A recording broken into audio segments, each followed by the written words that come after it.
Hi hello ನಮಸ್ಕಾರ ಸ್ನೇಹಿತರೆ, ನೀವು ನೋಡ್ತಾ ಇದ್ದೀರಾ MKM business corporation YouTube channel. ಸ್ನೇಹಿತರೆ, ಈ ವಿಡಿಯೋದಲ್ಲಿ ನಾನೇನಪ್ಪ ಅಂತಂದರೆ ನೀವೇನಾದರೂ 18 ವರ್ಷಕ್ಕಿಂತ ಮುಂಚೆನೇ ಪ್ಯಾನ್ ಕಾರ್ಡನ್ನು ಅಪ್ಲೈ ಮಾಡಿದ್ರಪ್ಪ ಅಂತಂದರೆ ನೀವು ಏನಂತಂದರೆ ಅದರಲ್ಲಿ ನಿಮ್ಮ ಪ್ಯಾನ್ ಕಾರ್ಡಲ್ಲಿ ಫೋಟೋ ಮತ್ತು ಸಿಗ್ನೇಚರ್ ಅಂತಂದರೆ ಫೋಟೋ ಬಂದಿರಲ್ಲ ಮತ್ತು ಸಿಗ್ನೇಚರ್ ಏನಾಗಿರುತ್ತೆ ನಿಮ್ಮ ಪೇರೆಂಟ್ಸ್ದು ಬಂದಿರುತ್ತೆ. ಸೊ ಹಾಗಂತಂದರೆ ಆ ಒಂದು ಪ್ಯಾನ್ ಕಾರ್ಡನ್ನು ನಾವು ಯಾವ ಥರ ಮೇಜರ್ಗೆ ಅಪ್ಲಿಕೇಶನ್ನ ಸಬ್ಮಿಟ್ ಮಾಡೋದು ಅಂತಂದರೆ ಮೈನರಿಂದ ಮೇಜರ್ಗೆ ಯಾವ ಥರ ಅಪ್ಲಿಕೇಶನನ್ನು ಹಾಕೋದು ಅನ್ನೋದನ್ನು ನಾನು ನಿಮಗೆ ಈ ವಿಡಿಯೋದಲ್ಲಿ ತೋರಿಸ್ಕೊಡ್ತಾ ಇದ್ದೀನಿ. ಸೊ ಸಿಂಪಲ್ ಆಗಿದೆ, ಯಾವುದೇ ಥರದ ಜಾಸ್ತಿ ಕೆಲಸನೂ ಇರಲ್ಲ, ಎಂಥದ್ದು ಇರಲ್ಲ. ಸೊ ರೆಗ್ಯುಲರ್ ಅಪ್ಲಿಕೇಶನ್ ಥರನೇ ಅಪ್ಲಿಕೇಶನನ್ನು ಹಾಕಬೇಕು, ಬಟ್ ಸ್ವಲ್ಪ ಚೇಂಜಸ್ ಆಗುತ್ತೆ. ಅದು ಏನು ಚೇಂಜಸ್ಸು ಅನ್ನೋದನ್ನು ನಾನು ನಿಮಗೆ ಹೇಳ್ತೀನಿ. ವಿಡಿಯೋನ ಕೊನೆವರೆಗೂ ನೋಡಿ, ಎಲ್ಲೂ ಸ್ಕಿಪ್ ಮಾಡೋದಕ್ಕೆ ಹೋಗಬೇಡಿ. ಜಸ್ಟ್ ಸಿಂಪಲ್ ನೀವು ಸ್ಕಿಪ್ ಮಾಡಿದ್ರಪ್ಪ ಅಂತಂದರೆ ನಿಮಗೆ ಮತ್ತೆ ಅದು ಏನು ಪ್ರೋಸೆಸ್ ಅನ್ನೋದು ಗೊತ್ತಾಗಲ್ಲ. ಅದಕ್ಕೋಸ್ಕರ ಸೊ ವಿಡಿಯೋನ ಶುರು ಮಾಡೋಣ. ಅದಕ್ಕೂ ಮುಂಚೆ ಚಾನಲ್ಗೆ ಹೊಸದಾಗಿರೋರು ದಯವಿಟ್ಟು ಸಬ್ಸ್ಕ್ರೈಬ್ ಮಾಡ್ಕೊಳ್ಳಿ. ಅದೇ ರೀತಿ ವಿಡಿಯೋ ಇಷ್ಟ ಆದರೆ ಒಂದು ಲೈಕ್ ಮಾಡಿ. ಸೊ ಬನ್ನಿ ವಿಡಿಯೋನ ಶುರು ಮಾಡೋಣ. ಸ್ನೇಹಿತರೆ, ಮೊದಲಿಗೆ ನಮಗೆ ಮೈನರಿಂದ ಮೇಜರ್ಗೆ ಅಪ್ಲಿಕೇಶನ್ ಹಾಕಬೇಕಪ್ಪ ಅಂತಂದರೆ ನಮಗೆ ಒಂದು ಆಧಾರ್ ಕಾರ್ಡ್ ಬೇಕಾಗುತ್ತೆ ಮೇನ್. ಅದೇ ರೀತಿ 2 ಫೋಟೋ, ಪಾಸ್ಪೋರ್ಟ್ ಸೈಜ್ 2 ಫೋಟೋ. ಆಮೇಲೆ ನಿಮಗೆ ಏನಂತಂದರೆ ಒಂದು SSLC ಮಾರ್ಕ್ಸ್ ಕಾರ್ಡ್ ಅಥವಾ TC ಆಗಿರ್ಬೋದು, ಅಥವಾ ಇನ್ನೊಂದು ಏನಾದರೂ ಮೇಜರ್ ಆಗಿರುವಂಥ ಡಾಕ್ಯುಮೆಂಟ್ ಏನಾದರೂ ಒಂದು ಬೇಕಾಗುತ್ತೆ. So just supporting document. So ಏನೂ ಇಲ್ಲ ಅಂದರೂ ಪ್ರಾಬ್ಲಮ್ ಇಲ್ಲ, ನೀವು ಆಧಾರ್ ಕಾರ್ಡಲ್ಲಿ ಅಷ್ಟೇ ಅಪ್ಲಿಕೇಶನನ್ನು ಸಬ್ಮಿಟ್ ಮಾಡ್ಬೋದು. ಸೊ ಅಪ್ಲಿಕೇಶನನ್ನು ನಾವು ಪ್ಯಾನ್ ಕಾರ್ಡ್ ಹೊಸ ಅಪ್ಲಿಕೇಶನ್, ಕರೆಕ್ಷನ್ ಅಪ್ಲಿಕೇಶನ್ ಯಾವ್ಯಾವ ಥರ ಸಬ್ಮಿಟ್ ಮಾಡೋದು ಏನು ಅನ್ನೋದನ್ನು ನಾನು ಹಳೆ ವೀಡಿಯೋಸಲ್ಲಿ ತೋರಿಸಿದ್ದೀನಿ. ಸೊ ಬೇಕಂತಂದರೆ ನೀವು ಹೋಗ್ಬಿಟ್ಟು ನೋಡ್ಬೋದು. ಸೊ ನನ್ನ ಚಾನಲಲ್ಲಿ ನಿಮಗೆ ತುಂಬ ಸಿಗುತ್ತೆ. ಸೊ ಪ್ಯಾನ್ ಕಾರ್ಡ್ ಇಲ್ಲಿ ನೋಡ್ಬೋದು, ಯಾವ ಥರ ಆ್ಯಕ್ಟಿವ್ ಮಾಡ್ಕೊಳ್ಳೋದು, ಲಿಂಕ್ ಯಾವ ಥರ ಮಾಡ್ಕೊಳ್ಳೋದು, ಕರೆಕ್ಷನ್ ಯಾವ ಥರ ಮಾಡೋದು, ಅದೇ ರೀತಿ ಎಲ್ಲನೂ ಕಂಪ್ಲೀಟಾಗಿ ನನ್ನ ಚಾನಲಲ್ಲಿ ನಿಮಗೆ ವಿಡಿಯೋ ಸಿಗುತ್ತೆ. ಸೊ ಇವಾಗ ಏನಪ್ಪ ಅಂತಂದರೆ ನಾನು ನಿಮಗೆ ಮೈನರಿಂದ ಮೇಜರ್ಗೆ ಸೊ ಆವಾಗಲೇ ಹೇಳಿರುವಂಥ ಅಷ್ಟು ಡಾಕ್ಯುಮೆಂಟ್ಸನ್ನು ರೆಡಿ ಮಾಡಿಕೊಂಡು ನೀವು ನೆಕ್ಸ್ಟ್ ಏನಪ್ಪ ಅಂತಂದರೆ ಗೂಗಲಲ್ಲಿ ನೀವೊಂದು ವೆಬ್ಸೈಟನ್ನು ಓಪನ್ ಮಾಡಬೇಕಾಗುತ್ತೆ. ಸೊ ಆ ವೆಬ್ಸೈಟ್ ಏನಪ್ಪ ಅಂತಂದರೆ ರೂರಲ್ ಇ-ಸರ್ವಿಸಸ್ ಅಂತ. ಸೊ ಆ ವೆಬ್ಸೈಟನ್ನು ನೀವು ಓಪನ್ ಮಾಡಿಕೊಂಡು ಏನು ಮಾಡಬೇಕಪ್ಪ ಅಂತಂದರೆ ರಿಜಿಸ್ಟರ್ ಆಗಬೇಕಾಗತ್ತೆ. ಸೊ ರಿಜಿಸ್ಟರ್ ಆಗಿ ಮೊದಲು ಸೊ ಇಲ್ಲಿ ನೋಡ್ಬೋದು ರಿಜಿಸ್ಟರ್ ಅಂತ ಇದೆ. ಸೊ ರಿಜಿಸ್ಟರ್ ಮೇಲೆ ಕ್ಲಿಕ್ ಮಾಡಿಕೊಡಿ. ರಿಜಿಸ್ಟರ್ ಮೇಲೆ ಕ್ಲಿಕ್ ಮಾಡ್ಕೊಂಡ್ರಪ್ಪ ಅಂತ ಇಲ್ಲಿ ಕಂಪ್ಲೀಟ್ ಡೀಟೇಲ್ಸನ್ನು ಕೇಳುತ್ತೆ. ಸೊ ಅಷ್ಟು ಡೀಟೇಲ್ಸನ್ನು ಎಂಟ್ರಿ ಮಾಡಿಬಿಟ್ಟು ರಿಜಿಸ್ಟರ್ ಮಾಡಿ. ರಿಜಿಸ್ಟರ್ ಆದಮೇಲೆ ಈ ಒಂದು ನಂಬರ್ ಇದೆಯಲ್ಲ, ಸೊ ಈ ನಂಬರ್ಗೆ ಕಾಲ್ ಮಾಡಿಬಿಟ್ಟು ನೀವೇನಪ್ಪ ಅಂತಂದರೆ ನಾನು ಈ ಥರ ರಿಜಿಸ್ಟರ್ ಆಗಿದ್ದೀನಿ, ನನ್ನ ಐಡಿಯನ್ನು ಆ್ಯಕ್ಟಿವೇಷನ್ ಮಾಡಿಕೊಡಿ ಅಂತ ಕೇಳಿ. ಸೊ ಆ್ಯಕ್ಟಿವೇಷನ್ ಮಾಡಿಕೊಡಿ ಅಂತ ಕೇಳಿದ ತಕ್ಷಣ ಅವ್ರೇನಪ್ಪ ಅಂತಂದರೆ ನಿಮ್ಮ ಅಷ್ಟು ಡೀಟೇಲ್ಸನ್ನು ವೆರಿಫೈ ಮಾಡಿಬಿಟ್ಟು ನಿಮ್ಮ ಮೇಲ್ ಐಡಿಗೆ ಒಂದು ಯೂಸರ್ ನೇಮ್ ಪಾಸ್ವರ್ಡನ್ನು ಕಳಿಸ್ಕೊಡ್ತಾರೆ. ಸೊ ಯೂಸರ್ ನೇಮ್ ಪಾಸ್ವರ್ಡನ್ನು ಕಳಿಸ್ಕೊಟ್ಲೆ ನೀವೇನು ಮಾಡಪ್ಪ ಅಂತಂದರೆ ಇಲ್ಲಿ ನೋಡ್ಬೋದು ಲಾಗಿನ್ ಅಂತ, ಅದ್ರ ಮೇಲೆ ಕ್ಲಿಕ್ ಮಾಡಿಕೊಂಡು ನಿಮ್ಮ ಯೂಸರ್ ನೇಮ್ ಮತ್ತು ಪಾಸ್ವರ್ಡನ್ನು ಹಾಕ್ಬಿಟ್ಟು ಲಾಗಿನ್ ಮೇಲೆ ಕ್ಲಿಕ್ ಮಾಡ್ಕೊಳ್ಳಿ. ಸೊ ಜಸ್ಟ್ ಮುಗೀತು. ನೀವು ಲಾಗಿನ್ ಮೇಲೆ ಕ್ಲಿಕ್ ಮಾಡಿದ್ರಪ್ಪ ಅಂತಂದರೆ ನಿಮಗೆ ಈ ಥರ ಡ್ಯಾಶ್ ಬೋರ್ಡ್ ಇಲ್ಲಿ ಓಪನ್ ಆಗುತ್ತೆ. ಸೊ ಇಲ್ಲಿ ನೀವೇನು ಮಾಡಬೇಕಪ್ಪ ಅಂತಂದರೆ ಮೊದಲಿಗೆ ಸೊ ಇಲ್ಲಿ ನೋಡ್ಬೋದು ವ್ಯಾಲೆಟ್ ರೀಚಾರ್ಜ್ ಅಂತ ಇದೆ. ಸೊ ಅದ್ರ ಮೇಲೆ ಕ್ಲಿಕ್ ಮಾಡಿಕೊಡಿ. ಅದ್ರ ಮೇಲೆ ಕ್ಲಿಕ್ ಮಾಡಿಕೊಂಡು ಇಲ್ಲಿ ಏನಪ್ಪ ಅಂತಂದರೆ 120 ರೂಪಾಯಿನ ಪೇಮೆಂಟ್ ಮಾಡಿ.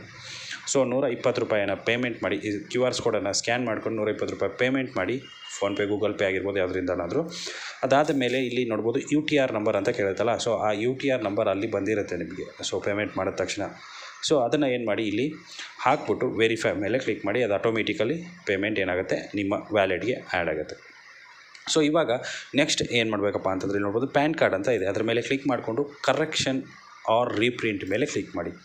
ಸೊ ಕರೆಕ್ಷನ್ ಆರ್ ರೀಪ್ರಿಂಟ್ ಮೇಲೆ ಕ್ಲಿಕ್ ಮಾಡಿದ್ರಪ್ಪ ಅಂತಂದರೆ ನಿಮಗೆ ಈ ಥರ ಇಲ್ಲಿ ವಿಂಡೋ ಬರುತ್ತೆ. ಇಲ್ಲಿ ನೆಕ್ಸ್ಟು ಮ್ಯಾನ್ಯುವಲ್ ಕರೆಕ್ಷನ್ ಪ್ಯಾನ್ ಮೇಲೆ ಕ್ಲಿಕ್ ಮಾಡ್ಕೊಳ್ಳಿ. ಅಲ್ಲಿ ಕ್ಲಿಕ್ ಮಾಡಿಕೊಂಡು ಇಲ್ಲಿ ನಿಮ್ಮ ಹಳೆ ಪ್ಯಾನನ್ನು ಎಂಟ್ರಿ ಮಾಡಿಬಿಟ್ಟು ಸಬ್ಮಿಟ್ ಮಾಡಿ.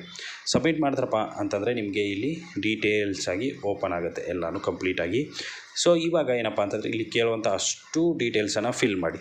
ಸೊ ಲಾಸ್ಟ್ ನೇಮ್ ಆಗಿರ್ಬೋದು, ಫಸ್ಟ್ ನೇಮ್ ಆಗಿರ್ಬೋದು, ಮಿಡಲ್ ನೇಮ್ ಆಗಿರ್ಬೋದು, ನೆಕ್ಸ್ಟು ಫಾದರ್ ನೇಮಲ್ಲಿ ಸೊ ಫಾದರ್ ನೇಮ್ ಏನಾದರೂ ಚೇಂಜಸ್ ಮಾಡೋ ಥರ ಇತ್ತಪ್ಪ ಅಂತಂದರೆ ನೀವೇನಾವಂದರೆ SSLC marks card, voter ID, driving licence. So ಈ 3 ಡಾಕ್ಯುಮೆಂಟ್ಸಲ್ಲಿ ಯಾವುದಾದ್ರೂ ಒಂದು ಡಾಕ್ಯುಮೆಂಟ್ಸನ್ನು ನೀವು ಕೊಡಬೇಕಾಗತ್ತೆ, ನೆನಪಲ್ಲಿಟ್ಟಿರಿ. ಸೊ ಅದಾದಮೇಲೆ ನೇಮ್ ಆನ್ ಕಾರ್ಡ್ ಯಾವ ಥರ ಬೇಕು ಅಂದರೆ ಕಾರ್ಡಲ್ಲಿ ಯಾವ ಥರ ಹೆಸರು ಬೇಕು ಅಂತಂದರೆ ಆಧಾರ್ ಕಾರ್ಡಲ್ಲಿರೋ ಥರ ಹೆಸರು ಬರಬೇಕು. ಸೊ ಅದನ್ನು ಎಂಟ್ರಿ ಮಾಡಿ. Next date of birth, mobile number, Aadhaar number ಎಲ್ಲ ಎಂಟ್ರಿ ಮಾಡಿ, ಅಡ್ರೆಸ್ ಎಲ್ಲ ಎಂಟ್ರಿ ಮಾಡಿಬಿಟ್ಟು ಸಬ್ಮಿಟ್ ಮಾಡಿ. ಸಬ್ಮಿಟ್ ಮಾಡಿದ್ರಪ್ಪ ಅಂತಂದರೆ ಆ ಅಪ್ಲಿಕೇಶನ್ ಏನು ಬರುತ್ತೆ ನಿಮಗೆ ಇಲ್ಲಿ ಪೆಂಡಿಂಗಲ್ಲಿ ಬರುತ್ತೆ. ಸೊ ಇಲ್ಲಿ ಪೆಂಡಿಂಗಲ್ಲಿ ಬಂದಾದ ಮೇಲೆ ನಿಮಗೆ ಇಲ್ಲಿ ನೀವು ಆ ಒಂದು ಅಪ್ಲಿಕೇಶನನ್ನು ಫಿಲ್ ಮಾಡಬೇಕು. ಸೊ ಅಪ್ಲಿಕೇಶನನ್ನು ಕಂಪ್ಲೀಟಾಗಿ ಡೀಟೇಲಾಗಿ ಫಿಲ್ ಮಾಡಿ. ಡೀಟೇಲಾಗಿ ಫಿಲ್ ಮಾಡಿದ್ರಪ್ಪ ಅಂತಂದರೆ ಅಲ್ಲಿ last time first time so application ಏನು ಹಾಕಿರ್ತೀರಲ್ಲ, ಜನ್ರೇಟ್ ಅಪ್ಲಿಕೇಶನ್ ಅಂತ ಬರುತ್ತೆ. ಸೊ ಅದ್ರ ಮೇಲೆ ಕ್ಲಿಕ್ ಮಾಡ್ತಾ ನಂತರಪ್ಪ ಅಪ್ಲಿಕೇಶನ್ ಫಿಲ್ ಆಗಿರೋ ಅಪ್ಲಿಕೇಶನ್ ಬರುತ್ತೆ. ಬೇಕಂದರೆ ಅದನ್ನೇ ಪ್ರಿಂಟ್ ತೊಗೊಂಡು ಅಲ್ಲೇ ಫೋಟೋ ಅಂಟಿಸ್ಬಿಟ್ಟು ಸಿಗ್ನೇಚರ್ ಹಾಕ್ಬೋದು ನೀವು, ಯಾವುದೇ ಥರದ ಪ್ರಾಬ್ಲಮ್ ಇಲ್ಲ.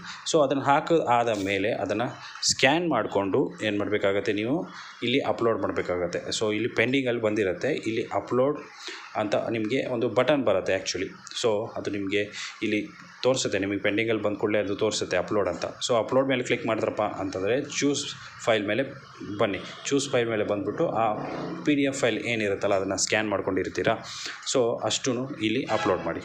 ಸೊ ಒಂದೇ ಫೈಲಲ್ಲಿ ಇರಬೇಕು, 2 MB ಒಳಗಡೆ ಇರಬೇಕು ಆ ಫೈಲು. ಅದನ್ನು ಇಲ್ಲಿ ಅಪ್ಲೋಡ್ ಮಾಡಿ ಆದಮೇಲೆ ಫೈನಲ್ ಸಬ್ಮಿಟ್ ಮಾಡೋದು ಅಂತ ಕೇಳುತ್ತೆ. ಸೊ ಅದನ್ನು ಸಬ್ಮಿಟ್ ಮಾಡಿ ಎಲ್ಲ ಕರೆಕ್ಟಾಗಿತ್ತು ಅಂತಂದರೆ ಸಬ್ಮಿಟ್ ಮಾಡಿದ್ರಪ್ಪ ಅಂತಂದರೆ ₹120 ಕಟ್ಟಾಗುತ್ತೆ. ಸೊ ಕಟ್ಟಾದ ಮೇಲೆ ನಿಮ್ಗೆ ಏನಪ್ಪ ಅಂತಂದರೆ ಇಲ್ಲಿ ವೆರಿಫಿಕೇಷನಲ್ಲಿ ಬಂದುಬಿಡುತ್ತೆ. ಸೊ ವೆರಿಫಿಕೇಷನಲ್ಲಿ ಬಂದ ಕೂಡಲೇ ನಿಮ್ಗೇನಪ್ಪ ಅಂತಂದರೆ ನೀವು ಇಲ್ಲಿ ಅಕ್ನಾಲೇಜ್ಮೆಂಟನ್ನು ಪ್ರಿಂಟ್ ಹಾಕೋಬೋದು, ಅಂದರೆ ಡೌನ್ಲೋಡ್ ಮಾಡ್ಕೋಬೋದು. ಡೌನ್ಲೋಡ್ ಮಾಡಿಕೊಂಡು ಪ್ರಿಂಟ್ ಹಾಕೋಬೋದು. ಸೊ ಅದಾದ ಮೇಲೆ ನೆಕ್ಸ್ಟ್ ನಿಮ್ಗೆ ಏನಪ್ಪ ಅಂತಂದ್ರೆ 7, 10, 15 ಡೇಸಲ್ಲಿ ನಿಮ್ಗೇನಪ್ಪ ಅಂದ್ರೆ ಒಂದು PAN ಬರುತ್ತೆ. ಸೊ PANನ್ನು ನೀವು ಡೌನ್ಲೋಡ್ ಮಾಡ್ಕೋಬೋದು. PAN ಬಂದಾದ ಮೇಲೆ ನಿಮಗೆ ಒಂದು 10 ಡೇಸಲ್ಲಿ ಮತ್ತೇನಪ್ಪ ಅಂತಂದರೆ ನೀವು ಕೊಟ್ಟಿರುವಂಥ ಅಡ್ರೆಸ್ಗೆ ಅಂತಂದರೆ ಆಧಾರಲ್ಲಿರೋ ಅಡ್ರೆಸ್ಗೆ ಏನಾಗುತ್ತೆ ಪ್ಯಾನ್ ಕಾರ್ಡ್ ಡೈರೆಕ್ಟಾಗಿ ಬರುತ್ತೆ. ಸೊ ಈ ರೀತಿಯಾಗಿ ಮೈನರಿಂದ ಮೇಜರ್ಗೆ ನೀವು ಅಪ್ಲಿಕೇಶನ್ ಹಾಕೋಬೋದು. ಅಂತಂದರೆ ಕರೆಕ್ಷನ್ ಅಪ್ಲಿಕೇಶನ್ ಹಾಕಿದ್ರೆ ಸಾಕು, ಯಾವುದೇ ಥರದ ಚೇಂಜಸ್ ಮಾಡೋ ಅವಶ್ಯಕತೆ ಇರಲ್ಲ, ಅದು ಆಟೋಮೆಟಿಕಲಾಗಿ ಚೇಂಜಸ್ ಆಗಿ ಬಂದುಬಿಡುತ್ತೆ.